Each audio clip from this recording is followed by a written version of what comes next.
ilaba. Malabhan na yung mga aking mga damit. Pati yung mga anak ko, guys. Pinaligo ko na sila. Makulimlim na naman. Bihis lang muna ako bago ko itutuloy yung mga labahin ko. Madaliin ko na yun. Kasi baka maabutan ako ng ulan. Yung pinaglalabhan ko kasi ay nauulanan at naaarawan. Kaya kailangan kong madaliin. At matuyo na yung mga iba. Pinaliguan ko na yung buhok ko guys. Kasi mamaya kukulayan ko.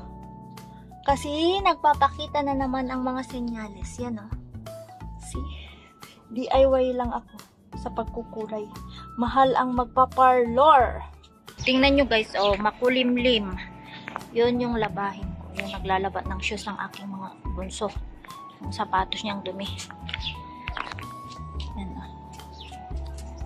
Kiwi. Tapos na ako maglaba guys. Hindi na lang pinasok ko na yung mga sampay. Kasi biglang umulan. Yan, umulan. Ay natuyo konti. Yan. Meron pang hindi natuyo. Bigla na namang umulan. Pero umaaraw.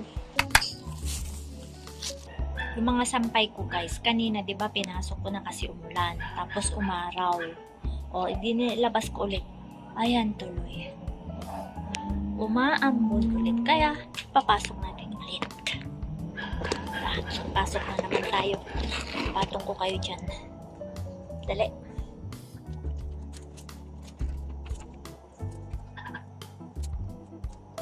Wala na tong pag-asang aaraw guys. Hindi ko na ilalabas. Bukas ko na ilabas yung mga ito. Kaya dyan na lang. Bukas na ako magsampay ulit. Kasi hindi na talaga yan. Wala na talagang pag-asang matutuyo o aaraw.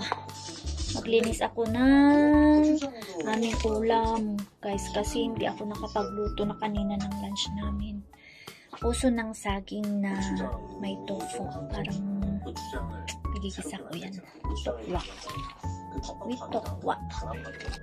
Basa yung hair ko guys. Kasi diba nagkulay ako. Kababanlaw ko lang. Ganyan ang kulay pag na iilawan. Natakpan ang aking mga tinatagong kayamanan. Gold hair. Sige, maglinis muna tayo. Ito, puso ng saging.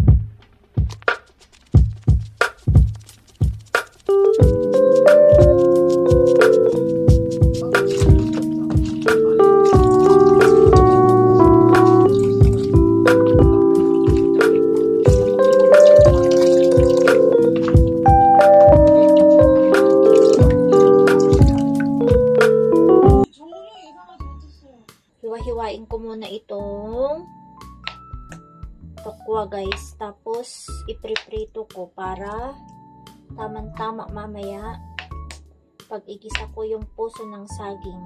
Kasi pinakuluan ko muna yung puso ng saging para hindi mapakla. Diba? Mag-slice na rin ako ng ito na yung sibuyas. Sa palagyan ko ng kunting luya. Prito mo.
guys ang ating ulam na puso ng saging. Pan na natin, tapos ready na yan. Patay na. Kung gutom na ang lahat, kakain na. Upo-upo muna ako. Relax muna kasi ngayon lang ako magre-relax. Maghapon ako may ginawa. Hindi pa ako nakatupi ng aking mga sinampay na natuyo. Basa pa yung hair. Maya-maya mag-ano na ako. Magtutupi muna ako. Ay, pahinga muna. Magkape muna nga ako. Time check, it's... Ha? Magpa-5 na pala. Magpa-5 na pala guys. Oh. Yung mga sinampay kong iba ay nasa labas. Papatuyuin ko muna yun bukas. Tapos saka ako magplaplansya para isahang plansyahan. Kasi yung mga ibang plaplansyahin ko hindi pa natuyo. Kaya bukas na lang. Kape muna tayo.